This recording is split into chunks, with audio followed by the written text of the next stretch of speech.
Hello दोस्तों, कैसे हैं आप सब। उम्मीद है कि आप सब ठीक होंगे। दोस्तों, आपने थंबनेल में देखकर जान ही लिया होगा कि आज हम इस वीडियो में किसके बारे में बताने जा रहा हूं। जी हां दोस्तों, MS-370 मलेशिया एयरलाइन द्वारा संचालित एक अंतर्राष्ट्रीय उड़ान थी जो 8 मार्च 2014 को मलेशिया के कुलालमपुर अंतर्राष्ट्रीय हवाई अड्डे से चीन में बीजिंग कैपिटल इंटरनेशनल एयरपोर्ट के लिए उड़ान भरते समय अचानक से गायब हो गई थी। तो दोस्तों, आखिर यह फ्लाइट अचानक से कहाँ गायब हो गई। इस फ्लाइट को जमीन निकल गई या आसमान निकल गया। तो दोस्तों, अगर आप यह जानना चाहते हैं कि आखिर MS-370 के साथ क्या हुआ तो दोस्तों वीडियो को पूरा जरूर देखें। बात है 2014 की, करीब आज से 9 साल पहले। मलेशिया की फ्लाइट MS-370 जो कुलालमपुर से बीजिंग के लिए रोजाना उड़ान भरा करती थी और रोज की तरह 8 मार्च 2014 को बोइंग 777-200ER फ्लाइट MS-370 ने रात 12 बजे कुलालमपुर इंटरनेशनल एयरपोर्ट से उड़ान भरी, जिसमें चीन, मलेशिया, इंडोनेशिया, ऑस्ट्रेलिया जैसे देश के करीब 14 देशों के पैसेंजर अपनी यात्रा के लिए मौजूद थे। और उस वक्त 27 वर्ष के फारिक अब्दुल हमीद इस फ्लाइट के पायलट थे। ये इनकी आखिरी ट्रेनिंग फ्लाइट थी। इस फ्लाइट के सबसे सीनियर कैप्टन में से एक जहरी अहमद शाह, जिनकी उम्र 53 वर्ष थी। दोस्तों, टेक ऑफ के दौरान करीब 49,100 लीटर फ्यूल प्लेन में मौजूद थे, जो करीब 7 से 8 घंटे की उड़ान के लिए काफी थी। मलेशियन प्रायद्वीप से होते हुए जहाज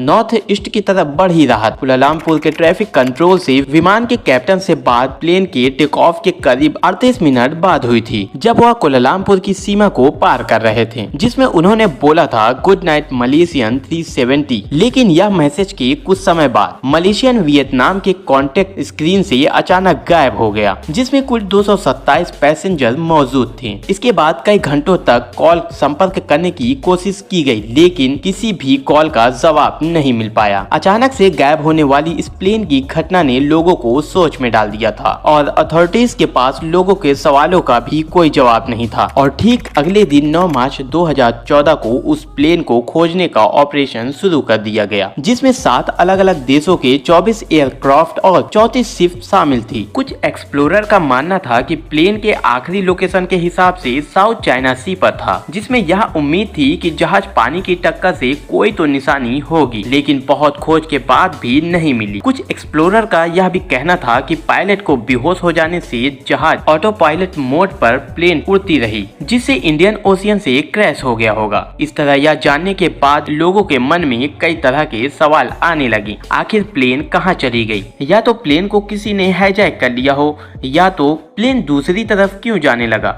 क्या पायलट ने ऐसा जानबूझकर किया? और प्लेन का ट्रांसपॉन्डर अचानक से कैसे बंद हो गया? इस सभी सोच का पता लगाने के लिए बाय ऑफ बंगाल की खाड़ी से लेकर इंडियन ओशन तक जांच होना शुरू हो गई। करीब 6 दिन लगातार एक्सप्लोररों की मेहनत के बाद भी यहाँ कुछ नहीं मिला। लेकिन कुछ दिन बाद पता चला कि प्लेन का मलेशिया रेडार से संपर्क टूटने के बाद इसका संपर्क सैटेलाइट से बना रहा। और इस डेटा से पता चला कि प्लेन का मलेशिया रेडार से संपर्क टूटने के बाद प्लेन ने एक और ने लिया था और तब तक उसी दिशा में उड़ता रहा जब तक उसका फ्यूल खत्म नहीं हो गया। और उसके बाद ऑपरेशन को फिर से शुरू किया गया। लेकिन इतनी मेहनतों के बाद भी एक्सप्लोरर को यहाँ कुछ भी नहीं पता चला। इस घटना के लगभग 1 साल बाद 2015 में एक छोटे से टापू रियूनियन पर प्लेन का एक छोटा सा पार्ट पाया गया। उस जगह पर और कुछ भी नहीं पाया गया। इस दुर्घटना की जाँच में लाखों डॉलर खर्च हो चुके थे। Australia, China, India, Japan, Malaysia, New Zealand, south Korea, United kingdom और अमेरिका जैसे देश ने भी मदद की थी। जनवरी 2018 में एक ओशियन इन्फिनिटी कंपनी ने फ्लाइट MS-370 को खोजने का काम शुरू किया, लेकिन यह भी अपने इस कार्य में असफल रही और जून 2018 में इस ऑपरेशन को भी बंद कर दिया गया। और इस दुर्घटना के चलते बहुत से एक्सप्लोरर बस अपना अंदाज ही लगा रहे थे, जिससे ऑस्ट्रेलिया, मलेशिया और चाइना ने भी यह कहा कि जब तक प्लेन दुर्घटना की लोकेशन सही मिल नहीं जाती तब तक कोई ऑपरेशन नहीं चालू होगा। और बाद में अनुमान लगाया गया कि अचानक दूसरी दिशा में मुड़ जाना एक इंटेंशन मूव है। ऐसा टर्न मैनुअली किया जा सकता है। इसके बाद प्लेन ऑटो पायलट मोड में था